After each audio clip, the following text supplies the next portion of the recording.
Since 1967, Tooth Acres Pet Care Center provided the finest indoor-outdoor boarding environment for your pet. We accept all breeds of dogs, and our newly remodeled cattery features spacious 9 square feet personal accommodations for your feline friends.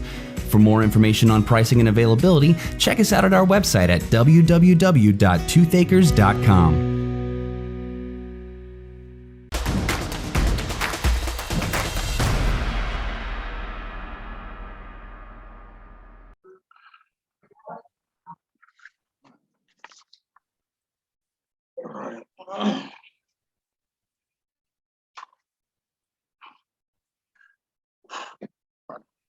Well, hello, everybody. It's the Goss and the Chocolate Bear Playoff DFW podcast number 5. My main man, Brian Gossett from Footwear Star Telegram. How you doing, buddy? I'm doing fantastic.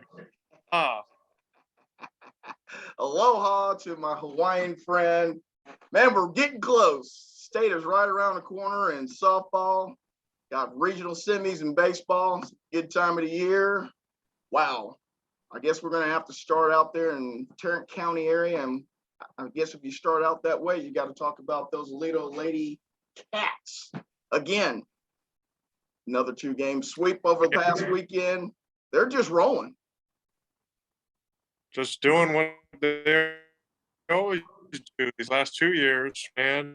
And yeah, putting the hurt there on the Wiley Bulldogs. Our yes, they our did. friend out there, Brandon, that area. So I know game 2 a little close. Game 1, I think they won like 14-2, and Madison Botwell hit a home run, Anna Flores hit a home run, Maddie Jarvis had 3 RBIs. Kaylee Smith pitched well, and then turnaround game 2 a little closer, but Natalie Touche and Burnley Gonzalez do the job there from the circle. Macy Graff with a couple big hits. Was hoping that Centennial would win, but then we could both go and watch it locally. I know a buddy out there, Elite Bruce, he's kind of wishing it was close too, but yeah, at this point we've been almost every week of the podcast. Just they got to be, near the top of the favorites in 5A, and yeah, it's just going to be hard to shut down that lineup. Yeah, I think that's one of the things. I mean, as good as the lineup is, I mean, the depth of the pitching, starting pitching, and you'd mentioned that before, on podcast number 1. You talk about Touchette and you talk about Gonzalez, man, they be the aces on a lot of teams right now that would still be playing right now. I mean, you got 3 pitchers that you got full faith and trust in, so it takes off so much pressure off of Kaylee Smith this year, who, basically was the workhorse last year. Yeah, I kind of in the first round, in terms of the batting order, they're kind of the same line as Prosper. They have all these high-end college signees, and kind of even for the best pitchers, it's hard to get, you may get 1 out or 2 out or 3 out, but someone's going to hurt you lineup. And the biggest difference with the lead over Prosper is the pitching, and that's just, good recipe, double whammy for all these opponents. So yeah, you throw out Kaylee Smith, and then you turn right back around, and you got to face a brand new pitcher, and they're in a bind. Then they got another starter type pitcher. It's tough. Coach Myers has got an embarrassment of riches right now on that rubber. Yeah. Not a bad problem to have. You wonder if you're not getting them enough innings to stay fresh. Sure. You throw any of one of those pitchers, and yeah, it's going to be trouble. But like I said, just kind of hoping, because they're DFW, was hoping that Burleson Centennial would advance, but kind of ran out of gas against a very good Lubbock Monterey team. You mentioned that last week, that Lubbock Monterey was really good. So, and yeah, they kind of took it to them a little bit last weekend. Yeah, and I'm trying to think of their middle infielder. I think Alexis Lusk. Mhm. Uh, she was recently like named to one of the top 30 middle infielders list in Texas. So Nice. uh, she put the hurt there on Centennial. Kind of a blowout there in game one. Game two, Centennial had the chance, and all of a sudden Monterey scores about 4 or 5 in the fifth or sixth. So 16, right. yeah, I think Toledo will have their hands full, but so will Monterey. So Yeah. It'll be good. It'll be good to see them actually play. I mean, I wish it was a little closer so we could see it, but I think it's going to be a really good game. And I think whoever does win that one probably might be the favorite to maybe hoist that trophy in Austin the following week. It'd be interesting to see. Got to talk about Mansfield Lakeridge. I mean, wow. The hits keep coming, as I would say. It seems like the hitting parade. My buddy's got the T-shirt on. Lakeridge softball 2022. Goss, did you get to go see them play? Did you? I can't remember if you saw them last week or not. because second round again, Okay. title one game at home. So, but yeah, I got to represent. First time to the regional finals, and actually we got quite a few of those in DFW. I was going to say that's a theme this week, man. A lot of those this week. Melissa, Lakeridge, Marcus. heck, even Mark had to snack almost a 10-year drought. So, yep, Melissa is also that way. They're rolling right now. They're beating good teams. I mean, Cypress Ranch had come in with about 6 runs a game, and they shut them out in both games, 11-0 and 5-0. And we'll say this again about their 2 pitchers, Lakeridge does, which again we kind of talk about Alito having multiple pitchers just adds to the fuel. Brooklyn Morris and Avery Huang, who really the radar. They're not kids we know about or talk about, and they're playing like any other D1 athlete. So yes, it's impressive what they're putting up with shutouts here in the last couple games. And Brooklyn Morse adds another weapon with her bat. But yeah, Lakeridge is just kind of peaking right now, and we'll see if they continue here against the Woodlands. That's a scary team right now. Like you said, their hitting parade has been on, but if they get the pitching that they got last weekend, man, that's just tremendous, because they're going to score runs, they're going to put the ball in play, and they're going to steal bases. It's just they're a fun team to be around right now, and they're blazing hot right now. Yeah, the coach over there at Lakeridge doing a great job, and those girls are playing very well. Yep, yes they are. South Grand Prairie season came to an end over the weekend. Kind of unfortunate. You think about, you go the whole year with only 2 losses, and then you match that in a weekend and a sweep, unfortunately for the Warriors. Just ran into a buzzsaw this weekend. I guess both baseball and and softball this weekend kind of ran into a buzzsaw.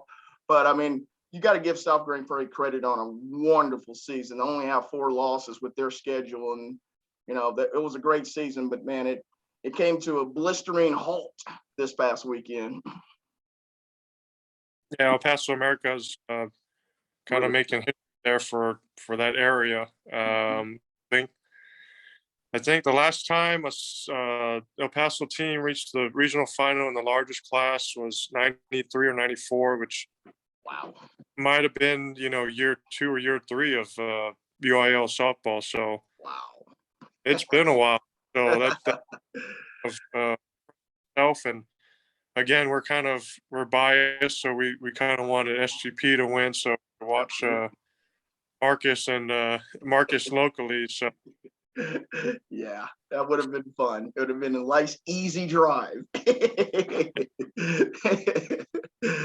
But hey, El Paso Americans, I don't know if they want any part of Marcus right now. Speaking of somebody that's red hot right now, I mean, geez, again, it's the story I know it sounds like a broken record, but just 5 weeks ago, about this time, we didn't know if they were even going to make the playoffs. Got a play-in game, and now they have just stormed through the field here in the first 4 weeks of the playoffs here. I mean, they're smoking hot now. They've got to go out to El Paso. They got to go out west this week. But man, I mean, the way they're hitting the ball, and then when you're getting that great pitching that you have been getting, they're going to be extremely tough out for El Paso for sure. Yeah, Faith Driscoll's got to be the hottest pitcher right now in the playoffs. I don't know if anyone wants to go up against her, but watch game 2 there against Timber Creek, and Timber Creek kind of hung with them, scoreless through about 4 or 5 innings, and then Tori Edwards hits that big 2-run triple, and just they couldn't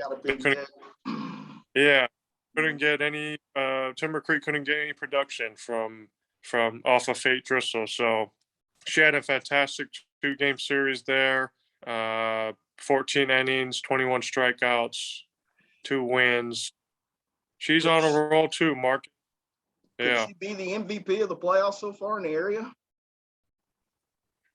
She might be. Gotta be. Yeah. You look at the pitching wise, I think probably the best pitcher.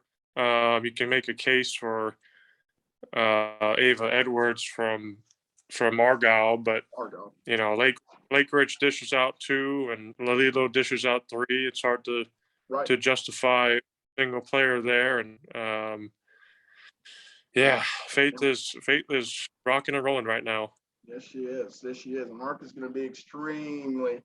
It's just mind-boggling that I think I did 3 regular season games of theirs, and they lost all 3 of them. And now, they're 1 game away from state. If you would have asked me that back in March, I would have said there's no way. But now they're knocking on the doors, and now they have to pack the bags and go out west though. So hopefully they can squeeze out 2 out of 3, and we get to see them in Austin the following weekend. Yeah, for sure. Yep. Speaking of in the DFW, I got to do the Rock Hill and Forney. I got to do 2 of their games. I did the Wednesday game out at Forney, and that was a very highly contested game. It was a 5-4 game out that way. I walked away really impressed with Kaylee Slade, the pitcher for Forney. I mean, she's so young. For her to go out there and gut it out and pitch, all 3 games the way she did. I mean, it's just a testament. I got a chance to talk to her Saturday after the game, and I just told her, I said, her better days are ahead of her. And I said, you already had some pretty good days before now, but that series was highly contested in the 2 games I got to do. It was a really tense game on Saturday afternoon, the 3rd game. The only error in that game was basically gave the go-ahead run to Rock Hill, would have been out of the inning. And then Gabrielle Luna hit a base hit that actually turned out to be the game-winning hit to win 4-3. Tay Hagan came in. She gave up 3 runs in 5 innings, but leadoff walked. They brought in Grace Ballard, and she came off the bench cold, but into a steamy environment, and struck out 2 of the 3, I believe, in that inning, and then struck out 2 the end of the game.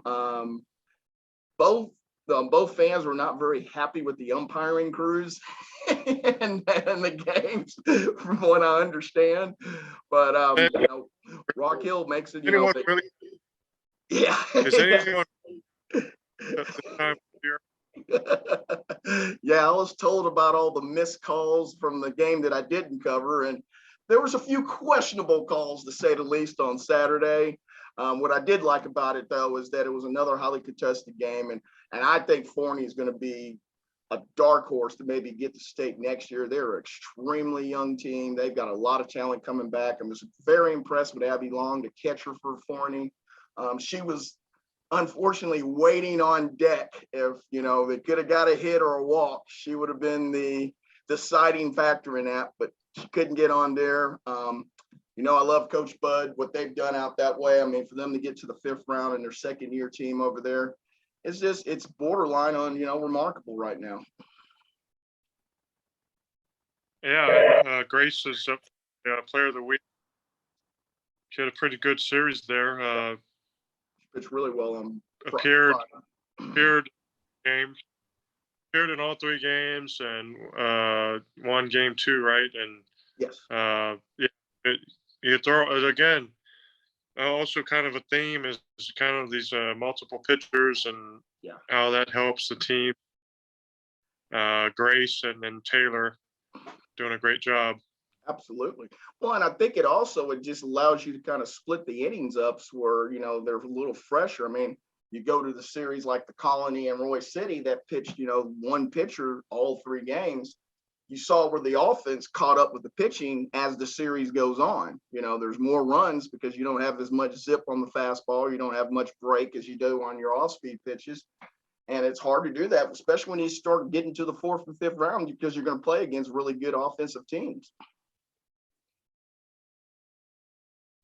Yeah, Royce City and Rock Hill. Yeah. And both first timers to the regional finals. The only series in the Metroplex this week. But yeah, Jenna Joyce is up for my player too for City. Lee over there, Coach K. Won't even try his last name, but Kirkendall. Yeah. There you go. Kirkendall. There you go. I talked to him on Friday night. His daughter's playing for the team too. Both teams there, and hopefully you and I can make it out there to a game 2, I think, on Friday. I will be there on Friday, and as I was telling you off camera, if there is an if game on Saturday, it's 3:00 at Highland Park. I'd probably try to get over that way too, depending on how some baseball goes. But yeah, I was trying to remember who I wrote down over here. I was really impressed with I've got it somewhere over here. Oh, here it is. With Lacey Hicks. I mean, she started to rally on Friday night.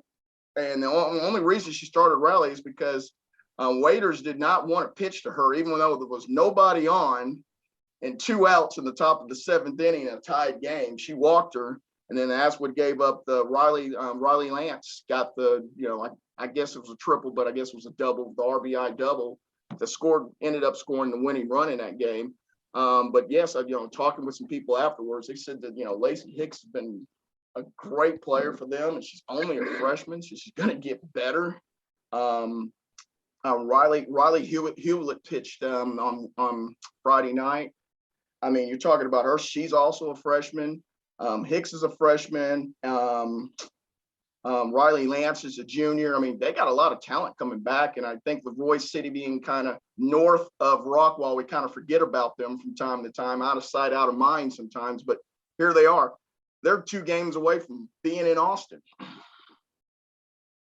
Yeah, it's incredible. Yep. It's incredible what some of these teams are doing at this time. Love it. Absolutely love it. Yes, me too. I will be at the Melissa Bullard game tomorrow out at Forney. Melissa, again, with the 1-game playoff, I think they've had back-to-back 1-game play-ins now. And they beat Pleasant Grove 11-0 on Friday night. I mean, Alex Starr pitched another gem, obviously a shutout. Rachel Wells, Autumn Bell, Kendra Johnson, and Cajun Crabtree, they all hidden parade for those guys lately as of late. Kagan, I hope I'm saying that's right, as the daughter of Casey Crabtree, the head coach there. I'm looking forward to finally seeing Melissa in person. I have not seen them yet, so it'll be good to see them tomorrow night. Going to take probably a good 2-hour trip to get out the 40, that time of day with the traffic, but that's all right. It took me. You like 40 now. It took me 1 hour and 38 minutes last week. But it's going to be fun to go out there. I don't know much about Bullard, though, but, we said it earlier, Melissa's never been to the regional finals in softball either. So I expect there to be a good crowd out there tomorrow, and really looking forward to watching them play. Yeah, you like 40 now. They're good. That stadium is beautiful. Bullard's been pretty good these last couple of years. I want to say they made it to the 4th or even 5th round last year, Okay. and maybe knocked off Aubrey in the 5th round last year. I may be wrong, but Bowler's just kind of a team. You know, when we start adding the rest of the state in our pairings, you know, Bullard always comes up. So this time of year. Gotcha. But just wanted to mention Brighton, who was also up for my player of the week for Melissa. She had a huge game there last week with 4 for 4 home run.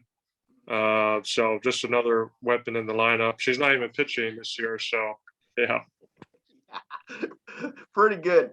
I mean, I know Melissa's going to be moving up to 5A next year, so we'll see if they still keep seeing this progression in athletics that you have from that, you know, from that area. But, you know, the area is blowing up, so you're getting a lot of people moving out that way. Hey, Melissa and Argyle, last trip in 4A. So if you're going to win a 4A title, this is the year. But yes, it is. And speaking of Argyle, boy, what a game! A come from behind win on Saturday. Wow, Haley Clark with the walk-off RBI single.